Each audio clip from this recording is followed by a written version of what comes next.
Bonjour, nous sommes aujourd'hui à la SEA Le Forestel, chez Martin Gosdegor, à Ostreville, dans le Pas-de-Calais.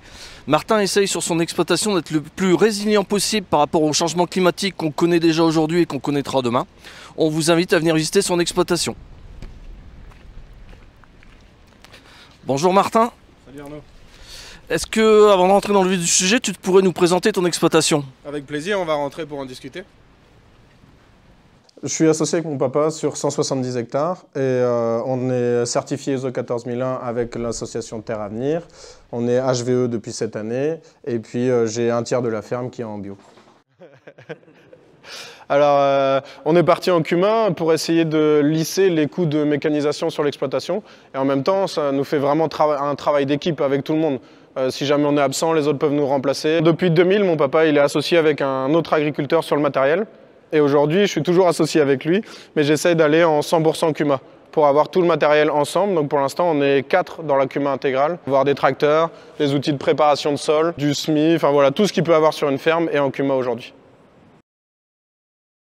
Donc ici, on essaie de réduire le travail du sol sur la ferme dans la logique déjà d'érosion, pour essayé d'avoir plus de matière organique sur le dessus du sol, moins d'érosion et plus de biodiversité encore.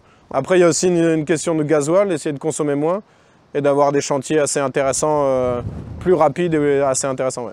Sur les couverts, on essaie d'avoir entre 6 à 10 espèces en fonction de ce qui va arriver. Comme ça, il y a toujours une plante qui va pousser moins que l'autre. Même si chaque année, je mets les mêmes espèces, chaque année, le couvert est différent. Du coup, pour la destruction des couverts, on essaye soit avec le rouleau de cumin, c'est un rouleau hacheur qui vient juste hacher le couvert, ou soit on utilise les moutons. J'ai un partenariat avec un éleveur de moutons. L'objectif, c'est vraiment détruire sans mécanisation, donc sans gasoil, et puis d'avoir une fertilisation du sol. On a repris la maison familiale qui est basée sur la ferme, et elle était 100% fuel. Et dans nos valeurs, on voulait retrouver plutôt du bois, se chauffer au bois en fait, mais d'une façon beaucoup plus simple. Alors l'objectif, ça serait d'avoir de l'agroforesterie sur la ferme. Ça va permettre d'essayer de casser un peu l'érosion, de garder la bonne terre sur mes champs et en même temps essayer d'avoir un maximum de biodiversité dans les champs. Ici, il y a 550 mètres de long de sol et c'est du sol du taillis à très courte rotation pour faire des copeaux de bois avec. L'objectif, c'est de refaire du relief et d'essayer d'avoir de la biodiversité dans mes champs grâce à ce relief. Plutôt que d'acheter du fuel, eh ben, j'aurai mes plaquettes de bois directement dans mes champs. L'objectif, c'est d'être vraiment autonome sur la maison et sur la ferme.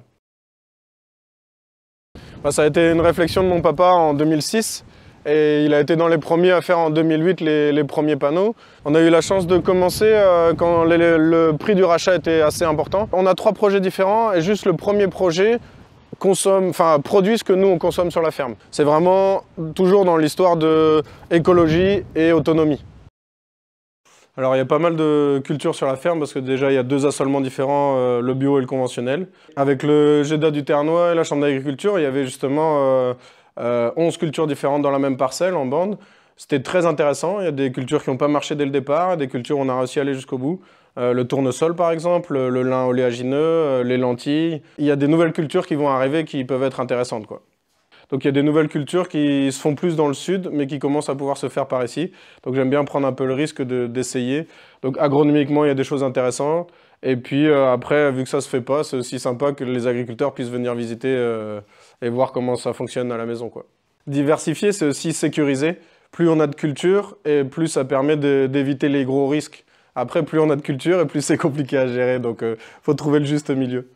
En fait, j'aime bien essayer tout ça. Déjà, j'aime bien les essais. Et en plus, ce que je veux, c'est qu'un jour, ma fille ne puisse pas me reprocher « Papa, qu'est-ce que tu as fait pour l'environnement ?» Et là, je me dis, c'est peut-être des bêtises, mais au moins j'essaye.